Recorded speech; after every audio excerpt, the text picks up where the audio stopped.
کتنی شکلیں ایسی ہیں جو وقتی طور پر انسان کو پاگل کرتی ہیں. وہی شکلوں کو ایک شخص نے دیکھا ابھی جلدی ہی، اور خود اس نے کہا تو ظالم کو میں نے 16 سال کی عمر میں دیکھا تھا، تو میں اس کے فکر سے ہر وقت پریشان رہتا تھا، اور اب مجھ سے میں پہچانا بھی نہیں اس نے پہچانا بھی نہیں، اقرار کیا کہ اگر مجھے نہ بتایا جاتا یہ فلاں ہے تو میں اس کو پہچان بھی نہیں سکتا. ارے ظالموں، اپنے حالوں پر رحم کرو. میں سب کو ملا کر اپنے کو شامل کر کے کہہ رہا ہوں کہ جو لوگ غیر اللہ سے لگ کر اللہ کو ناراض کر رہے ہیں اپنی جانوں پر رحم کرو. اس کے لیے اللہ تعالیٰ سے رونے ہی سے کام لینے کا، صلاۃ حاجت پڑھنے سے اور گڑ گڑانے سے اور ہمت کرنے سے.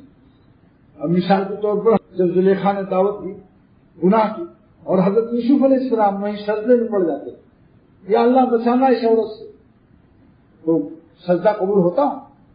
جہاں ہجرت فرض ہے وہاں سجدہ قبول نہیں ہے.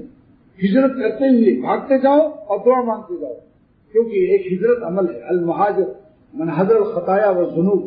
اصلی مہاجر وہ ہے جو خطا اور گناہ چھوڑ وطن چھوڑ کر کے یہاں آؤ، ٹی وی اور مشیا مزے دل چھرے ہو گئے، اور کل اس کے کلب کے ممبر بن گئے. اس کا نام کلب ہے نا، ناچ گانے کے کلبوں کے ممبر بھی بن گئے. اچھا، اور عربی میں آتا ہے کلب کے معنی کتے کے، جس کی جمع کلاب وہ کلب ہوں باسطن ذراعی بالوسیع.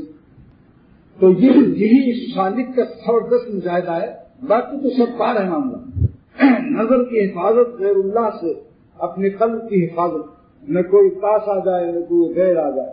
حریم دل کا احمد اپنے ہر دم پاس رہے. اور اہل ذوق نے تجربہ بھی کر لیا کہ جتنے لمحات ان بتوں سے محفوظ رہتا ہے، ان حسینوں سے سکون کی نیند ہوتا ہے. بارہا ان پر اپنی نیند کو حرام کرنے کے بعد، بارہا اپنے قلب کو ظلمت اور اندھیروں میں تڑپتا ہوا دیکھنے کے بعد بھی جو شخص اپنے کو بار بار آزماتا ہے، بس سوائے اللہ سے رونے کی اور کیا چاہتا ہے کہ خدا ہم سب کے حالوں پر رحم فرمائے اور توفیق توبہ آسمان سے نازل کرے. کیونکہ توفیق آسمان سے ملتی ہے زمین والوں کو.